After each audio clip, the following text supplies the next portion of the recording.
Good morning, good afternoon, good evening, wherever you are around the world, LFC fans. So another bit of two things. We already did the post-match reaction to Liverpool v Arsenal, or Arsenal v Liverpool. We want to switch that way around, the 2-2 draw. So chop that up a little bit, just maybe a little talk about that today.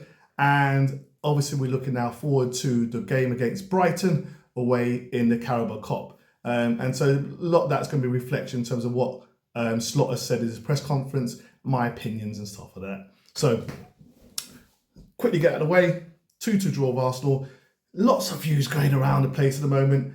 I've shared a bit of my opinions and I'm kind of like still the same view. We turn up Arsenal. Yes, many people said we should be in a position to win. Two injuries for Arsenal, or Saliba not available, Odegaard not available. We had Jota and Alisson out. Last season we lost. We got a draw. Could we play better? Hell yes, we could. Is it a concern for me in terms of, I want us to be more dominant? Yes, it is. Did Slot maybe, because he's learning about other coaches and their playing styles, and I'm sure he does the research. I mean, they've got the data analysis team out there. But what I'm trying to say is that when you den up against someone, season after season, as Klopp has been, you get to a sense of what they'll do and you're ready for it. And I think maybe he was caught a little bit off guard, and I think he kind of admitted that. I don't think he'll make that mistake again. I think he said he's learned a lot from the last two games in terms of his plays. But look, we're second in the league, 1 point behind City. We've lost one, draw one, won 7. I'm happy with that. Yes, we all want to play better. And there's little things that I've mentioned that I'm a bit concerned about, and I've mentioned about Robbo. And obviously, clearly, that is not in isolation because it's been all the way through the season. Concerns about Trent, and obviously, with now more rumours about Trent and Madrid coming through, especially coming Ballon d'Or. Look, I'm kind of settling for the fact we're not going to have Trent. The club is bigger than a player. If he doesn't want to sign, doesn't want to sign. Hopefully Virgil will sign, and hopefully Salah, but that's obviously again contentious. I'm not a supporter of FSG. I like their management of the club. I don't like sometimes how they invest in the club. But in this, I'm gonna trust it. I mean, you should have dealt with this contract situation last season. Obviously, with Klopp going, that may cause a bit of a problem, and players wanted to see how this coach gets on. But if Robbo wants to go, I know bias coming through there. If Trent wants to go, so be it. We've seen this with Suarez when that was procrastinating going on for so long. Just let him be, let him go. He didn't have one of his best games, and to be honest with you, I don't want it to be a distraction. I don't want it to a point that his performances start becoming, this whole circus becomes a distraction for the players in the team. So I'd rather see him go if he doesn't want to stay. But hopefully he does, and hopefully that'll be put to bed. So Slot's conference today, and really just touched on Ten Hag. I'm really disappointed Ten Hag has gone. I'm devastated. I am. I wanted him to stay. I like what he was doing. United were going to get relegated. Now they've got a bloody good coach coming. I'm not too bloody happy about that. So disappointing. Wanted him to stay. He was on the wheel and he was really struggling. He was. And that was good news to all us fans. But obviously now Amrin is a different kettle of fish. His work ethic is different level. So if they get that guy through the line, give it another, 6, 7, 8 months, I will be worried. Currently, the top of the league in Portugal. He won it last season. Guy's a good coach. He's a good coach. So watch this space. So rather the devil you know.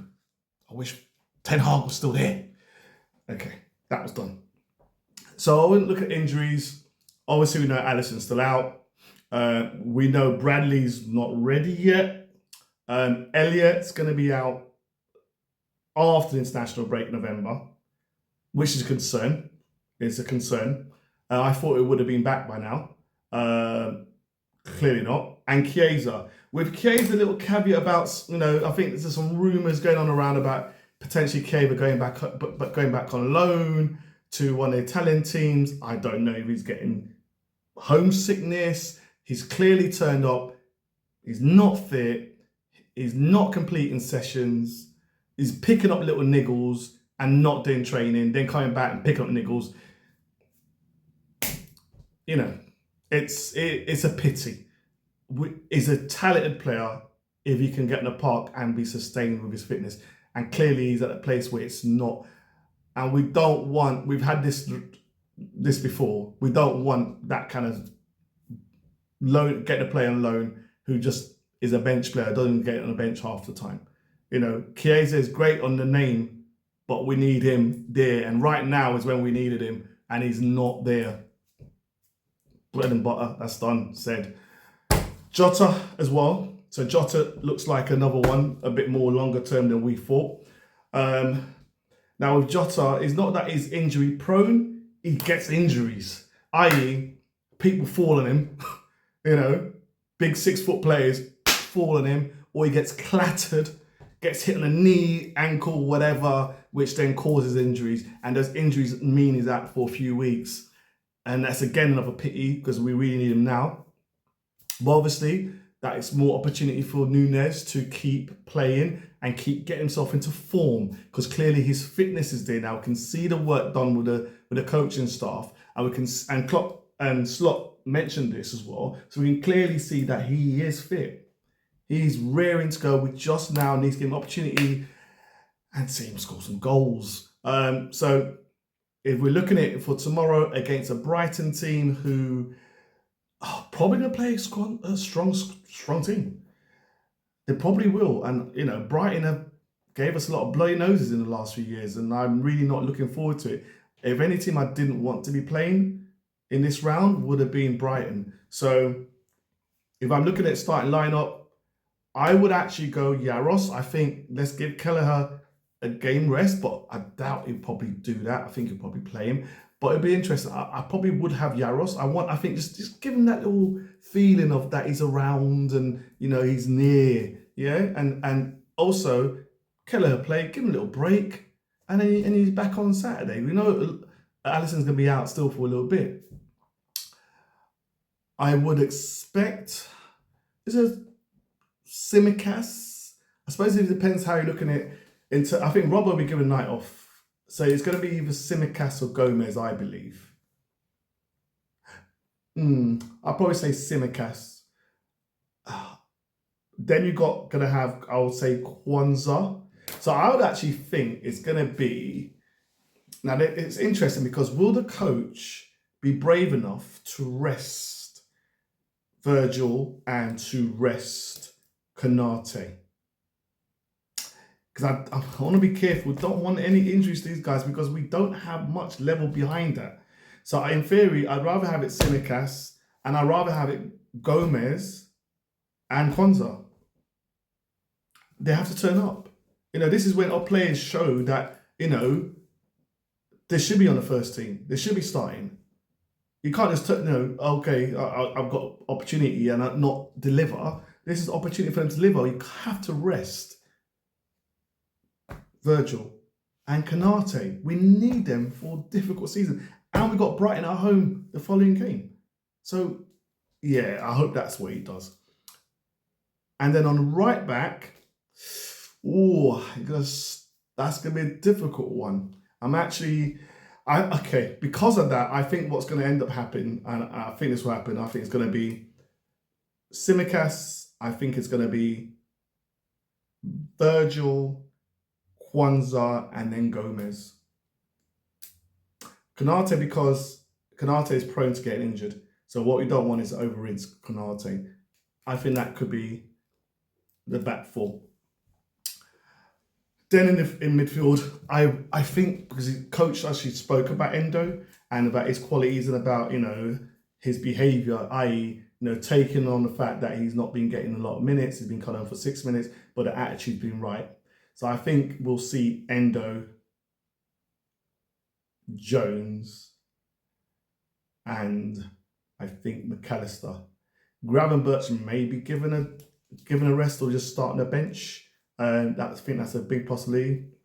Now, I kind of feel that he's got no choice here. So it's going to be Salah, Nunes, and then I would say, I think it's going to be Gakpo, giving Diaz a little bit of a rest. I think Diaz has just gone off the ball a little bit. Maybe, we over-rinsed him in the first few games and just give him a chance to rest a little bit.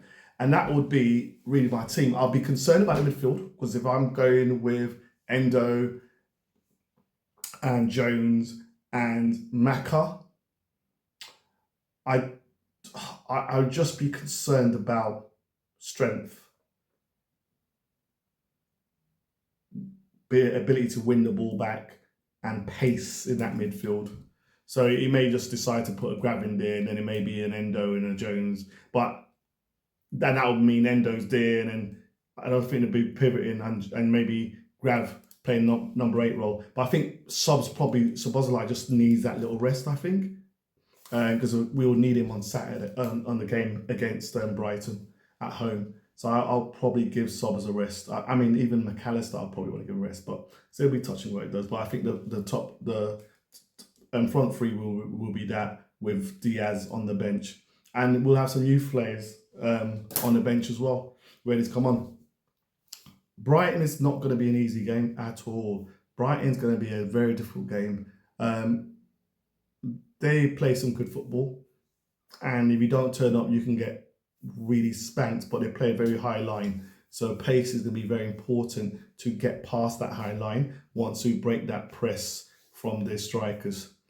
So please let me know your views. Let me know if you've got a different team that you'd be starting with. Let me know your opinions. Please like and subscribe and click on notifications. It's just so, I can't stress how important it is for the algorithms, especially when you're trying to build up your subscribers. So obviously just started this the last, 2 months now and a bit, and maybe 3 months. So really now I want to try and get to the level of subscribers where I can start doing the lives. So please like, subscribe, share. The more you share, the more it gets out there. This algorithm thing is that it's all about. But it's all about really sharing my opinions with you and, listen to your opinions as well. So speak to you soon.